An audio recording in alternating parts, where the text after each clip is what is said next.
నమస్తే, welcome to our channel. నేను పద్మిని. ప్రస్తుతంతో పాటు ప్రముఖ ఆధ్యాత్మికవేత్త, ప్రముఖ న్యూమరాలజిస్ట్, లక్ష్మీ నరసింహస్వామి ఉపాసకురాలు శ్రీమతి స్రవంతి గారు మనతో పాటు ఉన్నారు. మాట్లాడదాం. నమస్తే అక్క. నమస్తే పద్మిని. అక్క బాగున్నారా? బాగున్నా. చాలా రోజులు అయిపోయింది. పండగలేమో గాని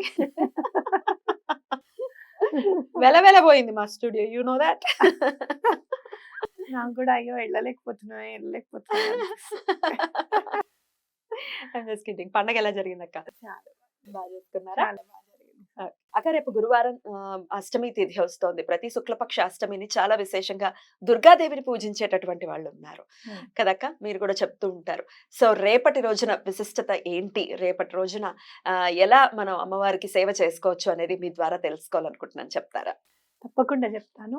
అష్టమి అనగానే చక్కగా దుర్గా అమ్మవారిని పూజించడం అనేది మన దైనందిన జీవితంలో ఒక భాగంగా చేసుకుంటే అమ్మవారు అసలు భోజనానికి అనేది లోటు లేకుండా చూస్తారు అని ఖచ్చితంగా చెప్పుకోవచ్చు. బ్యూటిఫుల్. అష్టమి తిథికి ఒక వైశిష్ట్యం ఉంది. చంద్రుడు ఎప్పుడు కూడా ఆ 2 అష్టముల్లోనూ ఒకలాగానే ఉంటాడు అనమాట.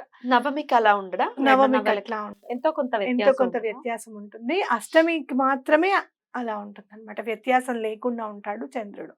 అందుకే అష్టమి నాడు కళ్ళల్లో అష్టమి చంద్ర విభ్రాజ అంటే అలా ఏమాత్రం ఎప్పుడు కూడా డిఫరెన్స్ లేని ముఖవర్చస్సుతో అమ్మవారు వెలుగొందుతూ ఉంటారు అని లలిత సహస్రనామంలో మనం చదువుకుంటూ ఉంటాం.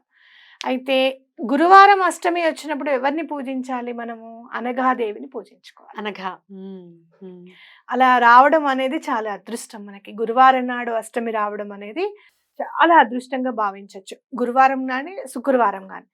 శుక్రవారం అష్టమి వచ్చినప్పుడు దుర్గా అమ్మవారిని పూజించుకుంటాం. గురువారం అష్టమి వచ్చినప్పుడు అనఘా మాతని పూజించుకుంటే చాలా మంచిది. అసలు అష్టమి నాడు అనఘా అమ్మవారిని అమ్మ అనఘా లక్ష్మి అని చెప్పి మనం 2 చేతులు ఎత్తి దండం పెడితే కూడా సరిపోతుంది అనమాట. ఎలా పూజించుకోమంటారు చెప్పండి. అనఘా అంటే పాపము లేనిది అని కదా అర్థము. అలాంటి పాపాలన్నీ కూడా వెళ్ళిపోతాయి.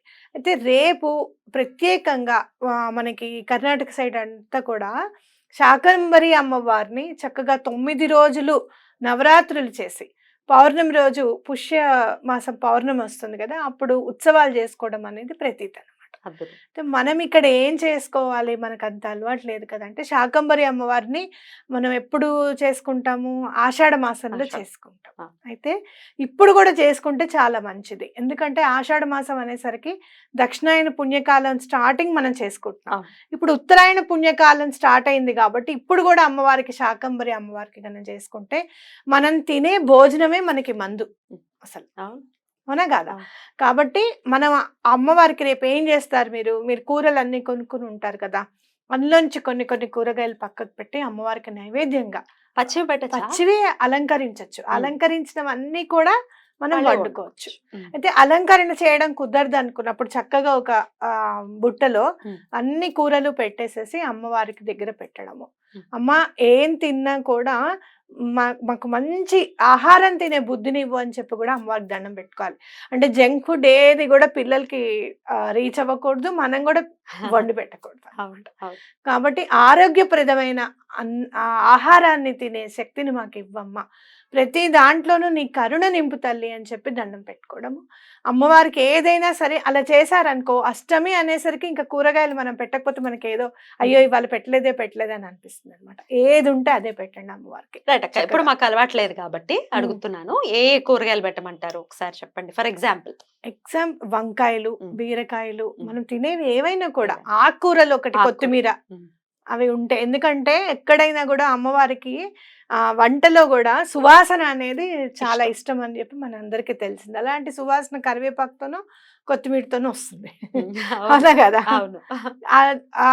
ఒక్క తోటకూర ఒకటి నైవేద్యంగా పెట్టరు మన ఇళ్లలో. ఎందుకంటే శనివారం నాడు మనం దానం ఇచ్చేదిగా చూసుకుంటాం, పితృదేవతలకి ఎక్కువగా వాడతారు కాబట్టి తోటకూర పెట్టడానికి భయపడతారు.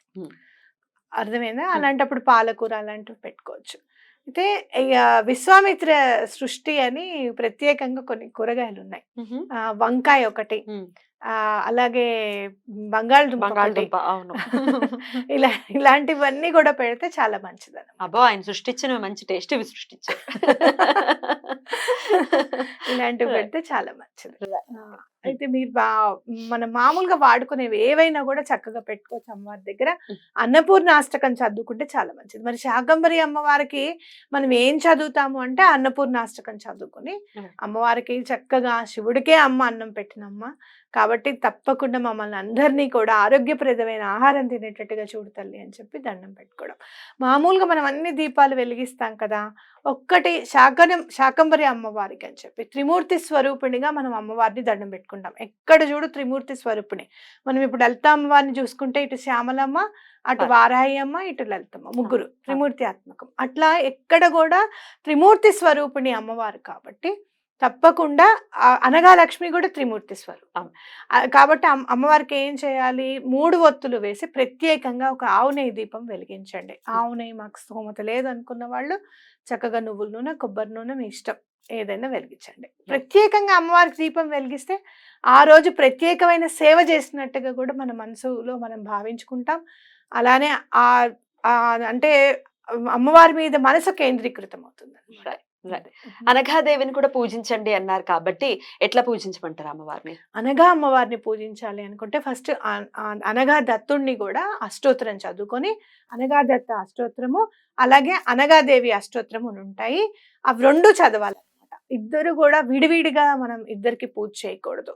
అనగాష్టమి అని అంటే అదే కదా, వాళ్ళిద్దరిని కూర్చోబెట్టి పూజ చేస్తాం. అలా ఎవరైనా గనక అనగాష్టమి చేసుకోవాలనుకుంటే కూడా రేపు చాలా మంచి రోజు.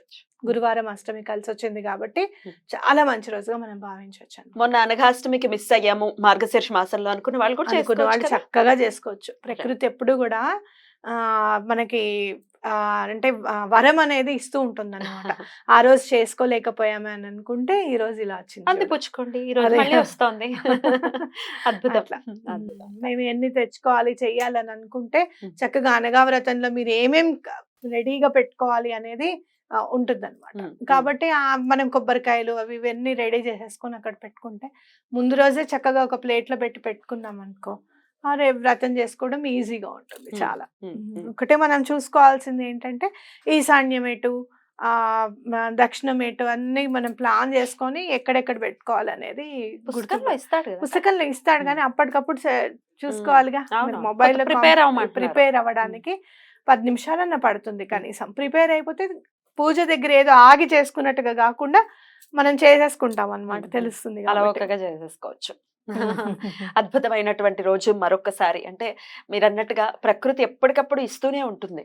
మనం మనకు తెలిసిందా దాన్ని వినియోగించుకుంటున్నావా అనేది మన చేతుల మీదనే మన చేతుల మీదే ఉంటుంది. ఉంటుంది. ఎవరైనా కూడా రేపు అంటే చాలా విశిష్టమైన రోజు నిజంగా గురువారం వస్తే గనక. కాలభైరవుడికి కూడా మీరు దీపం పెట్టాలి, కూష్మాండ దీపం పెట్టాలి అనుకుంటే కనుక అంటే అది చాలా బహుళ మంచిది. పక్షంలో చేస్తారు. ఏ అష్టంలోనే చేసుకోవచ్చు. అసలు గురువారం వచ్చిందంటే గురువు అనుగ్రహం ఉంటుంది కదా. మీకు శని భగవానుడికి ప్రీతి పొందాలి అంటే కాలభైరవుని పూజించడం కూడా చాలా మంచిది. అది గురువారం నాడు చేశారనుకో, ఇప్పుడు మీరు కూష్మాండ దీపం అంటే ఏంటి? శాకంబరి అమ్మవారికేది కదా. గుమ్మడికాయ అవునా కదా? అది చక్కగా ఇవాళ తెచ్చేసుకొని రేపటి రోజున గుమ్మడికాయ ఆడవాళ్ళు మాత్రం పగలగొట్టకూడదు, కొయ్యకూడదు. మగవాళ్ళతో చక్కగా కోయించేసుకొని కూష్మాండ దీపం పెట్టుకున్నా కూడా రేపు చాలా మంచిది.